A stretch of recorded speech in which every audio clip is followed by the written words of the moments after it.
Hello, and welcome to the Charles River Conservancy Parkland Show. My name is Renata von Tscharner. I'm the founder and president of the Charles River Conservancy, and I always have the pleasure to talk about the Charles River, the urban Charles, the parkland. And today we have a very special guest. We have City Councilor Marc McGovern. Welcome. Hello. Well, thank you. Thanks for having me. It's wonderful to have a city councillor here, because you grew up in Cambridge and you have done much already in your 1 year on the city council that I think will have benefits for the skate park and for other parts. You were there at the groundbreaking. I was. I'm a former skateboarder myself back in my younger days, and there were no skate parks. We actually would.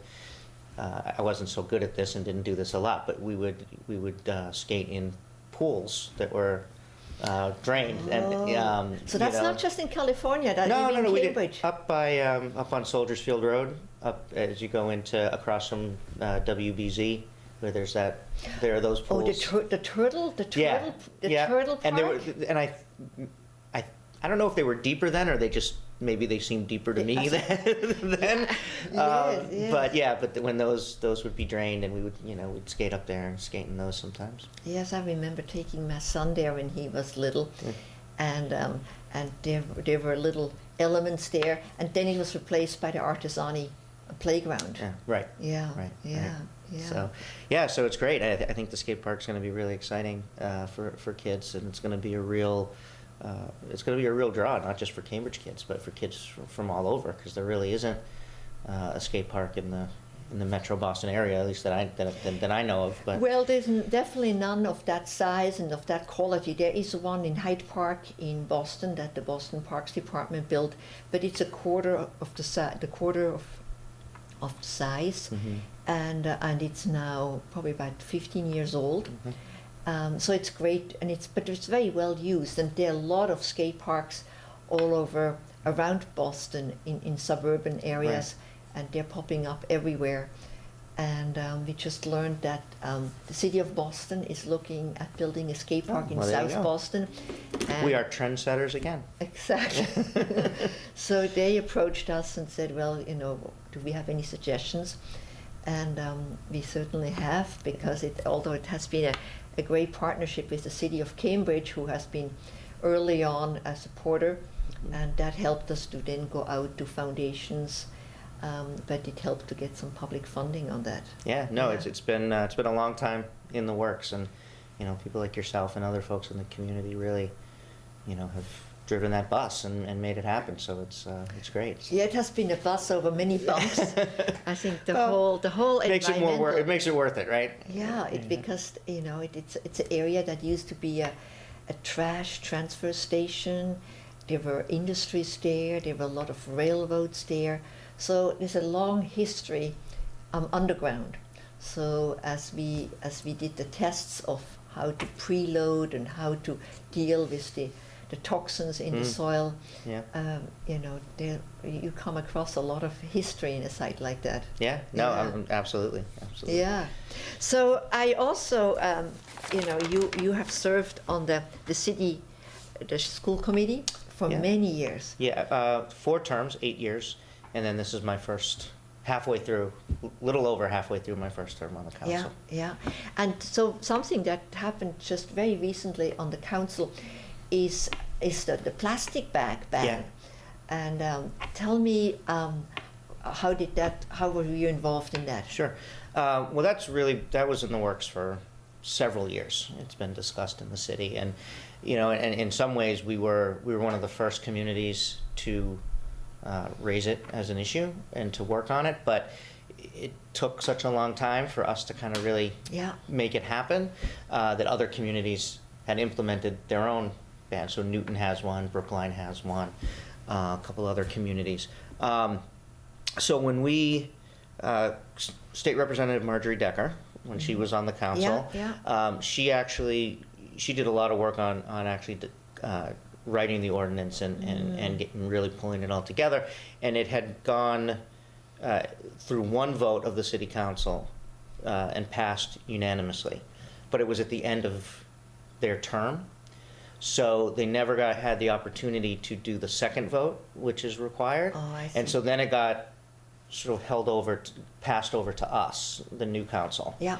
And so we took it up in April of last year at the ordinance committee, and we talked about it. I actually I made the motion to forward it to the full city council with a favorable recommendation last April.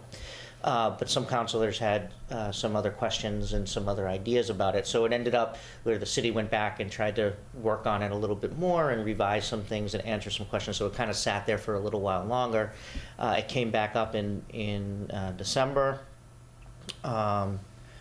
Again, I asked for it to be forwarded to the full city council with a favorable recommendation. And then it went back to the ordinance committee, so it kind of bounced around this term. Yeah. But the ordinance committee did finally pass it, and then it's passed the council as well now. Yeah. So. And well, we won't see the impact on it quite yet. Right. Right. But as you know, with Earth Day coming up, and there will be a lot to clean up after all the snow. Yes. And I think the Charles River Conservancy, over the course of the year, we have 2,000 volunteers, and on Earth Day we will have several hundred. So I think in years to come, we hope to find fewer of those plastic bags in the bushes. They're very hard. Sometimes they're hard to reach. You have to come from the water. So I think it will make a difference also for the river and the parklands not to have those bags flying everywhere. Right. Well, ultimately we need a statewide ban. Yeah. Right, because Cambridge can do it, Brookline can do it, Newton can do it, but if every community isn't on board, people are going to buy things, they're going to do their shopping. They're one of the issues, I do a lot of work around poverty and advocacy for low income residents in the city, and one of the things I hear all the time is that we don't have an affordable supermarket in Cambridge anymore, and so people do their shopping at Market Basket in Somerville or some other places. They're still going to use plastic bags. I see. So if people don't bring their own reusable bag, we're still going to be getting plastic bags coming into the city. So we really need a statewide ban if it's going to truly be effective and really have the impact that I think we all would like it to have. Yeah. But Cambridge, we are the largest city on the East Coast now to do this. So hopefully, as with other issues where we've taken the lead and the state and other communities have followed, hopefully this will be one of those, and we can get closer to a statewide ban and really have an impact. Yeah, well, it's great, even if the impact is not immediate, and it sets an example and will be a wonderful lead to follow for others. Yeah, actually, I was at a breakfast, a legislative breakfast for Mass Alliance, which is a progressive organization, and Mike Capuano, Congressman Capuano, was there, and he talked about just sometimes we often want the whole piece of the whole pie, and sometimes you take a piece of the pie and then you get another piece and then you get another piece, and he says sometimes 80% of something is better than nothing. Oh, absolutely. And so this is one of those things. We could have. There were some folks who said, well, this isn't a municipal issue. You should wait until the state makes their own ban. But we don't know if that's going to happen, and we don't know how long that's going to take if it does happen. So I'd rather have us take the lead and make a statement and do it here. And then that puts us in a better position to advocate at a higher level. There's something else that's interesting that's happening in Cambridge is this participatory budget effort. Yeah. And I saw that many votes have come in for more trees and for Wi-Fi, which I think is both also relevant for the Charles River, because you speak of low-income residents.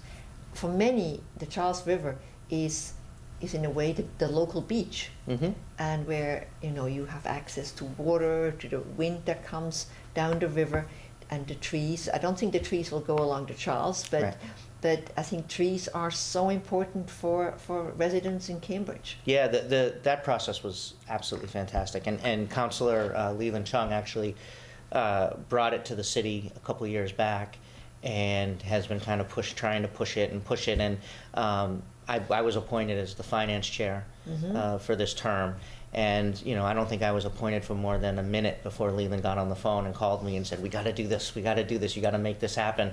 And so I worked with him and folks from the finance office to make sure that we did this. It was a great idea. And it was a process. I mean, there was a lot of discussion, and I think it made people aware of how you have to pick priorities. And well, we had so last night was the big announcement of which projects of the 20, which 6 won. And one of the things that the people who spoke, you know, one of the things that they talked about was just how engaging this process was, and for young people. And one of the speakers said that she had gone around she was one of the coordinators, volunteer coordinators, and she had gone around to a few of the youth centers to work with the kids on what ideas they might have. And she said, you know, she thought that the kids would, being 12, 13, 14, 15 years old, might sort of focus on things that are just appealing to them. But she was amazed and really moved and excited by how our young people were thinking about the community as a whole, and how they thought about ideas and things that maybe wouldn't make their life necessarily better, but were better for the community. So it was great in that respect too. It really brought some young people into civic activity. They got to see the process through. They got to see when, you know, you vote. Sometimes you win, sometimes you don't, but you advocate for, you know, your position. And so that, I mean, that in and of itself was a fantastic part of it. So in a way, it was civic education as well as having an impact for the people who will get the computers or who will get the Wi-Fi. It will have the process was very important. Absolutely. So the 6 winners, if you will, one was to plant 100 new trees in areas of the city that are lacking trees. There was a public to install a public restroom in Central Square. To buy 20 new computers for the Community Learning Center. To buy a series of books for bilingual children who are learning English. And then the Wi-Fi. 6 Wi-Fi locations, and the 6th one was. It'll come to me, but you know, it's really. And again, it's a great way to get people involved, and so what will happen now is that those projects will be put into the city budget, which will be voted on in May. So they're going to be done. The city has committed to doing them and to seeing this through, and you know, we've also committed to doing this participatory budgeting again. Great. So, you know, we wanted to see how it went, but it went so well that this is now going to be a regular thing. Wonderful. Yes. Now bike repair. Oh, that pump stations. 8 different bike repair stations around the city. Cambridge has which is important to you as a biker. So I know. It's the one I forgot since I don't really bike. Well, I know Cambridge is a real leader in bicycling. Miss Cara Seidemann was on this program, and Cambridge is really pushing that on all fronts. And to have those bike repair stations is very important. Yeah. So that was the 6th. And again, just like the process of the budgeting itself is, if people see those bike stations out there, it's just a little reminder. Well, actually, I could go by bike. Even today, as it's raining, I came by bike, and I just, you know, you put weatherproof pants on and out you go onto your bike. And it takes a long time to change culture and to change the way people think about things, and you know, and you know, you can't, as we said, you know, you can't always get the whole pie, you know, and you kind of move the needle and you move things forward, and eventually things become they just become more ingrained, and they become a more regular part of the culture and of the community, and that's kind of how you make that incremental progress that is really sustaining, as opposed to, you know, sometimes you can do one thing and make a statement and then it goes away. But how do you kind of make sure that you're reinforcing the values that you have and that you want? So it's great. There's nothing negative about it from what I can tell. Yeah, and I just learned that in the whole discussion about the Olympics, you know, they have been talking about walkable games and sustainable games, and now they're also talking about biking, because when you think of the venues along the Charles River, this is an obvious place bike. If you have to walk from South Station to the Harvard Stadium, to walk would be a bit long, but if you can bike it, it's very feasible. So I think that will be a great addition to the planning effort to think of the Charles as a bikeable place. So that is very exciting. And we have to, and the state has to make sure that it keeps up the infrastructure too. I know that we've had some conversations with the state about with the DCR. With DCR, just making sure that the pavement is along the Charles is well paved for people to bike and to walk and to run. And it's tricky because you run into that. What's the municipality's responsibility and jurisdiction, and then what's the state's? And there are things that we may want to do that are states that are the state's responsibility. And so it's how do you create this partnership and really try to work together, which the skate park is an example of that, right? So it's it's not always easy, but you have to be able, and everyone has different interests and different agendas and different responsibilities. And a good example of that is also Soldiers Road, which is on the other side of the river, which is right kind of between Alston and Newton. Yeah. And there, the alderman of Newton and also Watertown was involved. They got involved, although it's state land. But then when stimulus money became available, they also had their voice with the state.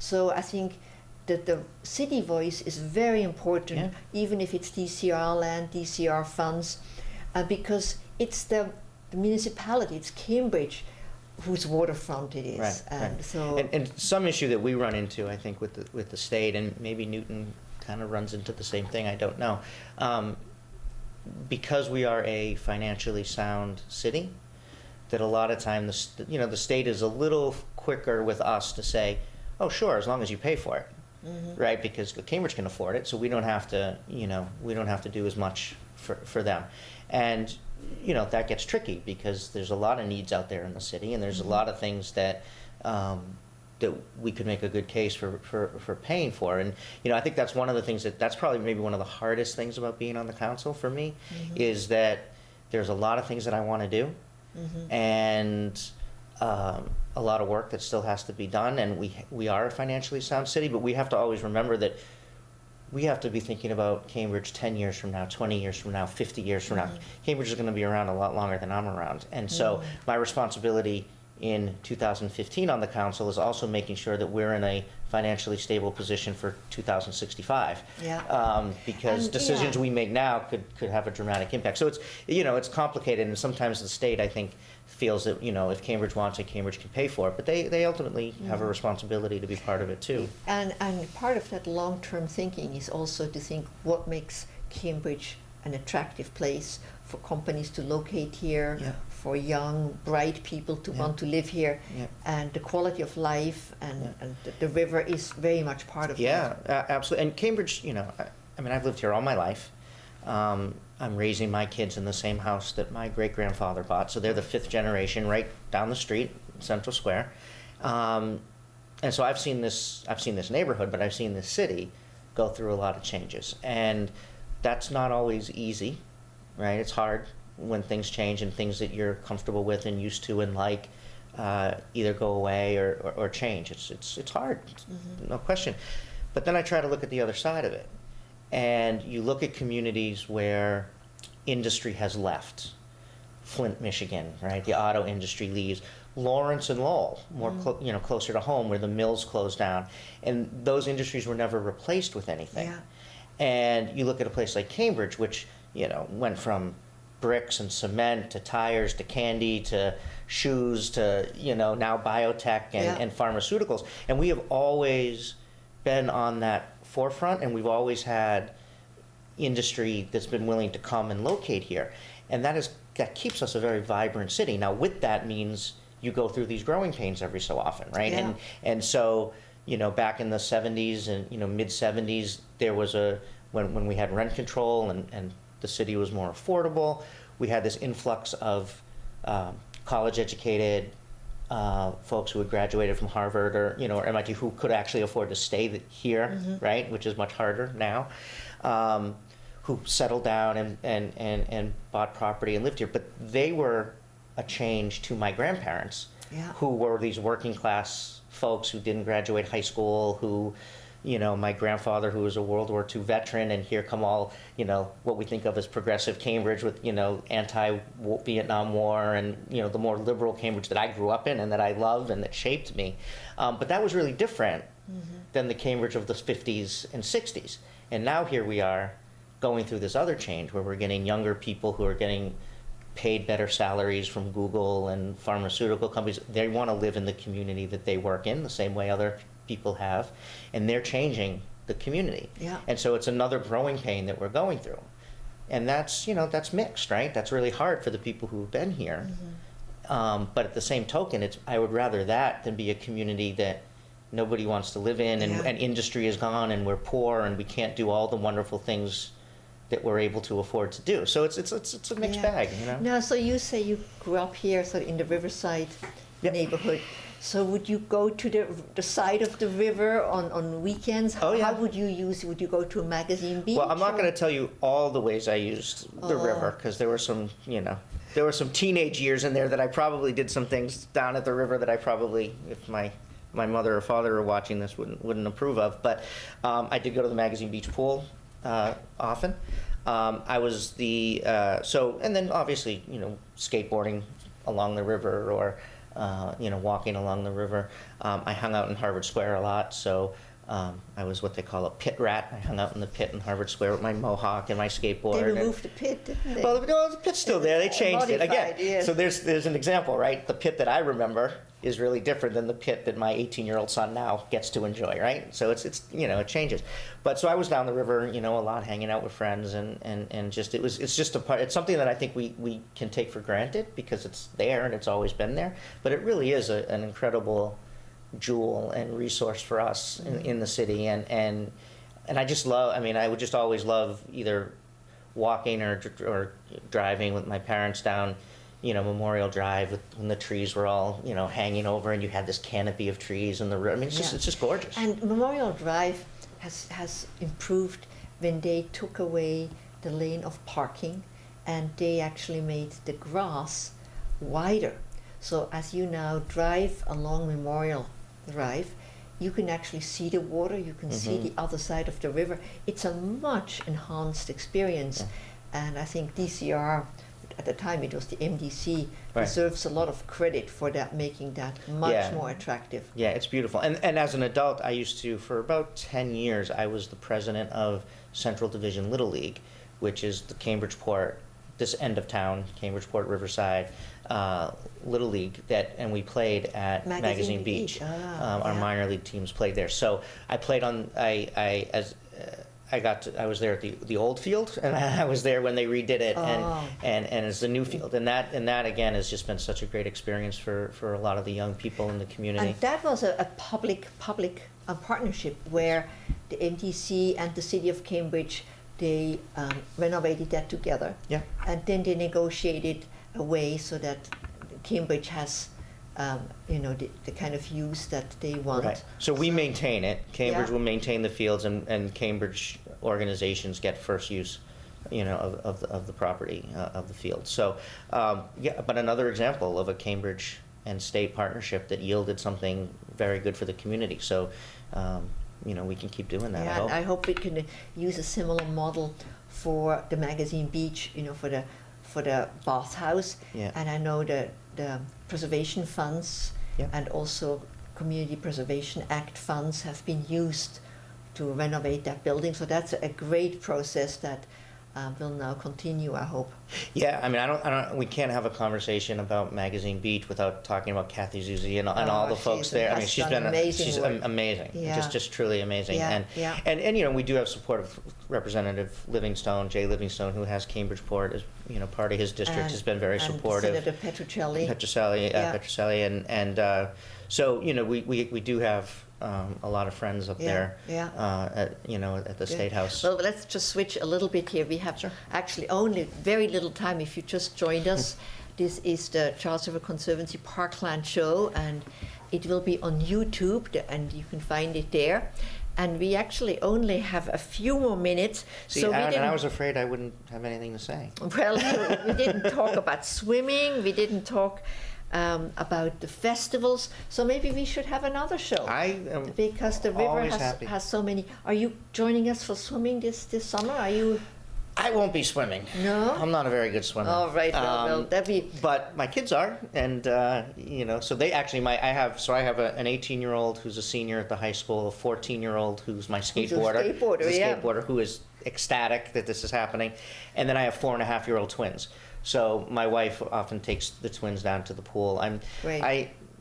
I'm not so great in the All right, water. well- I'm a land guy, so but I watch.